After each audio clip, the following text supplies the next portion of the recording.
दोस्तों, कल 5 अगस्त को अयोध्या में राम मंदिर का शिलान्यास भी हो गया।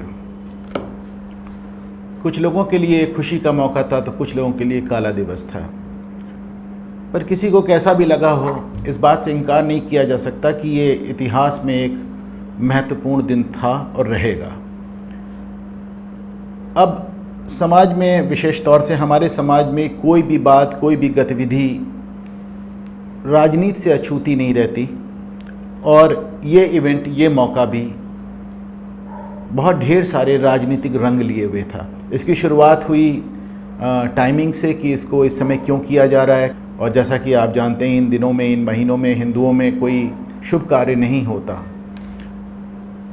लेकिन मैं समझता हूँ कि 5 अगस्त को कश्मीर में धारा 370 हटाए जाने की बरसी थी और भारतीय जनता पार्टी की सरकार इसके साथ इसको कोइंसाइड करके कुछ मैसेज देना चाह रही थी, क्योंकि ये दोनों ही चीज़ें, 370 और राम मंदिर, दोनों ही उनके एजेंडे में रहे हैं, उनके चुनावी वादों में शामिल रहे हैं।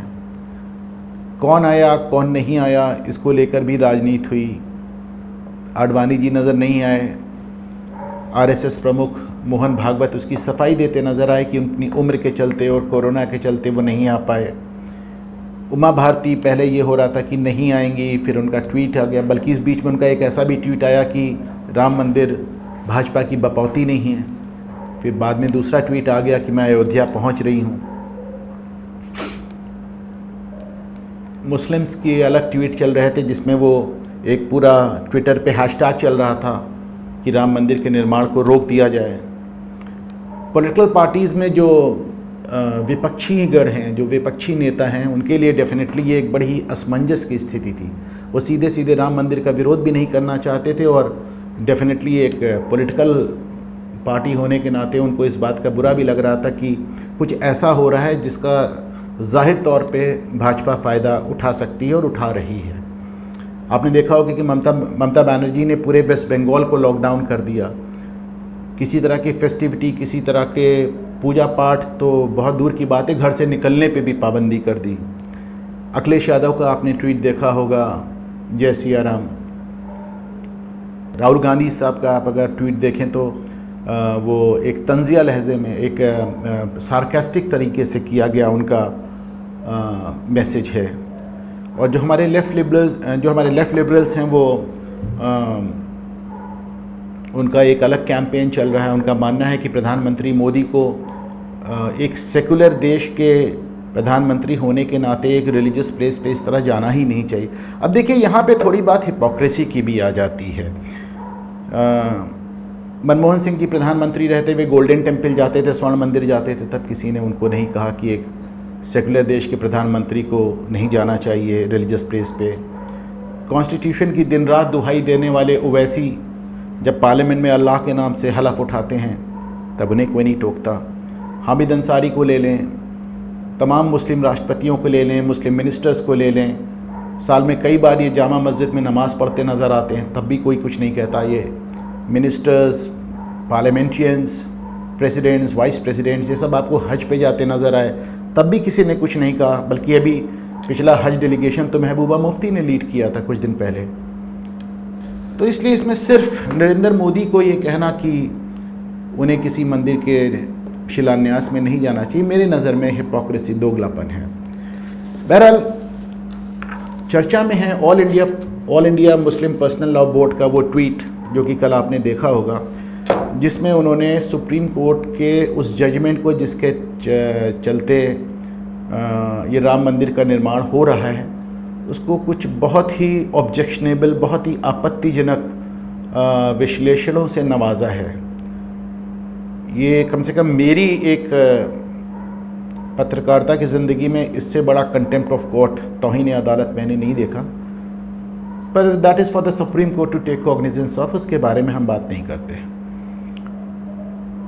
जो इस ट्वीट में एक दूसरी बात मुस्लिम पर्सनल लॉ बोर्ड कह रहा है कि साहब, आज जो कुछ भी हो रहा है गलत हो रहा है और भविष्य में कभी ना कभी इसको बदला जाएगा, बदला जाना चाहिए। ये बात थोड़ा सा गंभीर है और मैं समझता हूँ कि इस पे डिस्कशन होना चाहिए, क्योंकि इसमें वो जो एग्ज़ाम्पल दे रहे हैं हाया सोफिया का।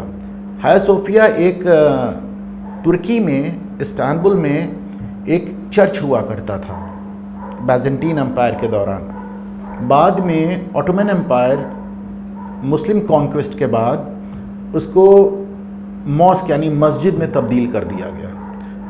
पहले विश्व युद्ध के बाद जब ऑटोमन एम्पायर ख़त्म हो गया और जब तुर्की में मुस्तफ़ा कमाल पाशा ने, अतातुर्क ने वहाँ पे एक सेकुलर राष्ट्र की घोषणा की, तो उसने इस मस्जिद को, जो कि पहले चर्च हुआ करता था, उसको एक म्यूज़ियम का रूप दे दिया। पलट के वापस चर्च करने की तो उनकी भी हिम्मत नहीं पड़ी, पर उन्होंने उसको म्यूज़ियम बना लिया। और आज तकरीबन 100 साल बाद 2020 में तुर्की के जो वर्तमान राष्ट्रपति हैं अर्दोगान, जिन्होंने की वैश्विक स्तर पे, ग्लोबल लेवल पे अपनी छवि एक कट्टर इस्लामिक फिगर के रूप में बनाई है, उन्होंने उस म्यूज़ियम को वापस पलट के मस्जिद बना दिया। और इसमें आप देख रहे हैं जैसे कि तमाम लोग उन्हें बधाई भी दे रहे हैं। इसको एक इस्लाम की जीत के रूप में देखा जा रहा है।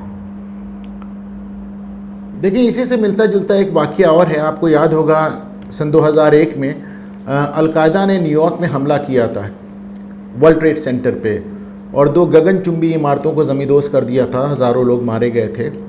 तो उस एरिया को ग्राउंड ज़ीरो कहा जाता है। तो वहीं पे कुछ ज़मीन एक मुस्लिम ट्रस्ट ने ख़रीद ली और एक वहाँ पे इमाम अब्दुल रऊफ़ हैं, उन्होंने वहाँ एक बहुत बड़ी मस्जिद बनाने की घोषणा की, कम्युनिटी सेंटर बनाने की घोषणा की, जिसको उन्होंने नाम दिया कोडाबा हाउस। तो कोडाबा हाउस क्यों? कोडाबा स्पेन में एक जगह है जहाँ पे 1000 साल पहले एक कैथोलिक चर्च हुआ करता था। बाद में जब उम्मैद डायनेस्टी, जब मुस्लिम्स ने स्पेन को कॉन्कर किया, जीता, तो उस चर्च को गिराकर उस पर एक मस्जिद तामीर कर दी।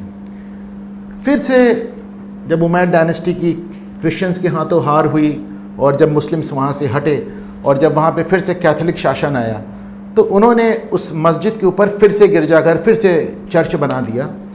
और तकरीबन 800 सालों से ये पूरे मुस्लिम जगत में एक मसला बना हुआ है कि साहब हमको वो मस्जिद वापस चाहिए, क्योंकि ठीक है पहले चर्च था लेकिन अब तो मस्जिद हो गई, और उस एक बार जो मस्जिद हो गई वो ताक़यामत मस्जिद रहेगी।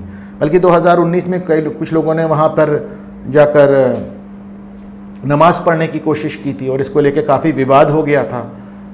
एक दिलचस्प किस्सा मुझे याद आ रहा है। करीब 125 साल पहले मोहम्मद इकबाल द नोटेड शायर, जब वो भी गए थे स्पेन में, तो उन्होंने वहाँ जाके अजान दी थी और उस पुरानी मस्जिद को याद किया था। तो जब ग्राउंड ज़ीरो पे जब ये मस्जिद बन रही थी और इमाम रऊफ़ का ने इसका नाम कोडाबा हाउस रखा, तो इसको लेके बड़ा विवाद हुआ और उन्होंने कहा साहब आप, एक तो यहाँ पे अलकायदा ने इतना बड़ा हमला किया है, दूसरे अलकायदा ने जो अपने एम्स, अपने टारगेट्स डिक्लेयर किए हैं, उसमें कोर्दाबा की उस मस्जिद को उस वापस पाना भी है। तो उन्होंने कहा कि आप इसका नाम कोर्दाबा देखिए, आप इसको अलकायदा के टारगेट से इसको जोड़ रहे हैं, अलकायदा से इसको जोड़ रहे हैं। तो इस विवाद के चलते इमाम रऊफ़ ने उसको कोडाबा हाउस का नाम बदल के पार्क 51 कर दिया। मस्जिद अभी तक वहाँ पे नहीं बन पाई है विरोध के चलते, देखिए आगे क्या होता है। तो पॉइंट ये है कि एक बार अगर कहीं मस्जिद बन गई, तो जैसा कि all India Muslim personal law board का ये ट्वीट कहता है, फिर वो मस्जिद ही रहनी है। आपने ओवैसी साहब का ट्वीट देखा होगा कि वहाँ पे बाबरी मस्जिद थी, बाबरी मस्जिद है और बाबरी मस्जिद रहेगी।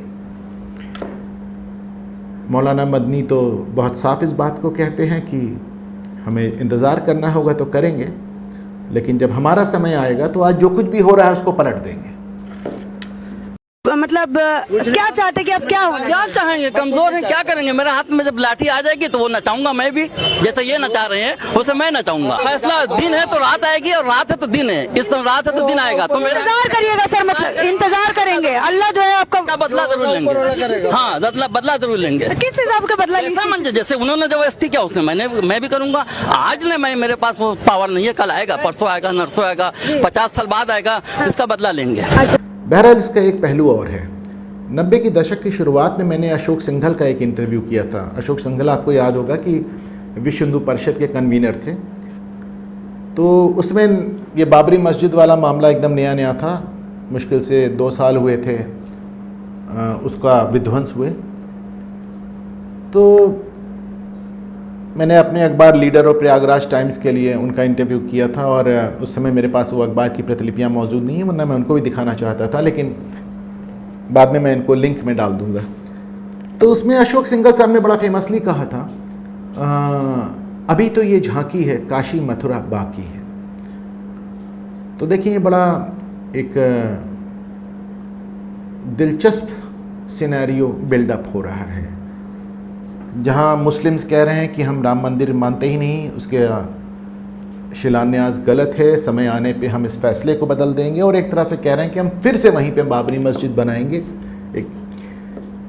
वहीं हिंदुओं की तरफ से अब आप एक नया कैंपेन देखेंगे, एक नई मुहिम देखेंगे, जहाँ पे ये होगा कि साहब अयोध्या में राम मंदिर तो बन गया, अब कृष्ण जन्मभूमि मथुरा और काशी विश्वनाथ मंदिर वाराणसी में, वहाँ की भी जो मस्जिदें हैं वो हटाई जाए।